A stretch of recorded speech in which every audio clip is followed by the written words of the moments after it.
From the National Newsroom of the Canadian Press, I'm Karen Rebo. Police arrested one suspect and are looking for another after gunfire erupted at a crowded food festival beneath Seattle's Space Needle last night.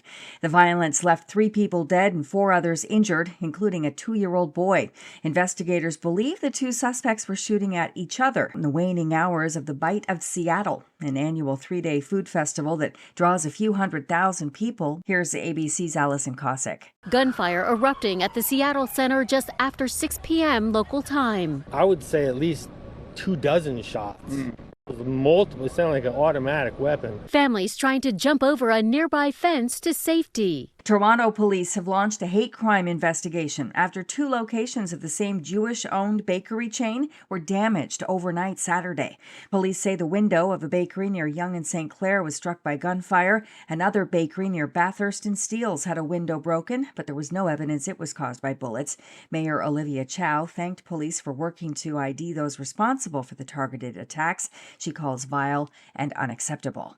Traffic is set to start flowing today across a massive new bridge over the Detroit River that will serve as a critical route for trade, jobs, and tourism between Canada and the U.S. Here's Canadian Press reporter Don Mitchell. Late last week, Canada celebrated the Gordie Howe International Bridge with a ribbon-cutting ceremony in Windsor, Ontario, to mark the completion of the multi-million-dollar multi-year project. However, there were no U.S. and Michigan representatives there, uninvited from Friday's gathering after President Donald Trump suddenly announced 50% tariffs on Canadian goods entering America. Chocolate maker Cadbury has issued a recall for one of its products due to undeclared pistachio. The Canadian Food Inspection Agency says the recall involves several of the company's Dairy Milk Oreo chocolate bars. Officials say there have been reported reactions associated with consuming the products. The CFIA says anyone who bought the chocolate bars should either throw them in the garbage or return them to the store for a refund. Many were hospitalized last year with salmonella after an outbreak of infections linked to certain brands of pistachios and pistachio-containing products.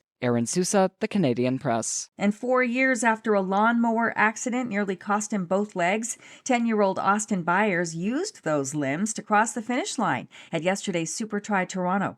Byers ran the final stretch of the annual triathlon alongside Canadian Olympic triathlete Tyler Mislachuk and members of the team from Toronto's Hospital for Sick Children, who helped save both his legs and feet after his accident. They helped me by reattaching my foot.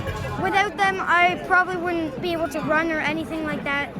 I probably wouldn't even have my foot. Ms. Lachuk won the men's pro race earlier and said running the final stretch with Austin afterward was one of the highlights of his day. This is the Canadian Press.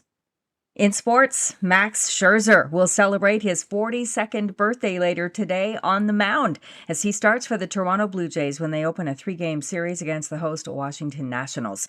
Scherzer hasn't played in a major league game since June 10th because of a thumb injury. The Jays lost 2 of 3 weekend games at Fenway Park against the Boston Red Sox. The CFL's Montreal Alouettes improved to 6-1 on the season with a 31-18 win over the visiting Hamilton Ticats yesterday. Jose Maltos Diaz kicked 2 field goals and a single in the final 3 minutes. And Toronto swimmer Joshua Liendo and Halifax gymnast Ellie Black added gold medals to Canada's tally at the Commonwealth Games yesterday.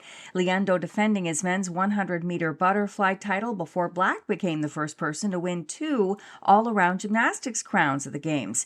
Canada enters today's competition in Glasgow, Scotland with 9 medals, including 3 gold. From the Canadian Press, I'm Karen Rebo. Thanks for listening. Don't forget to follow and subscribe. For more of today's top stories, visit thecanadianpressnews.ca.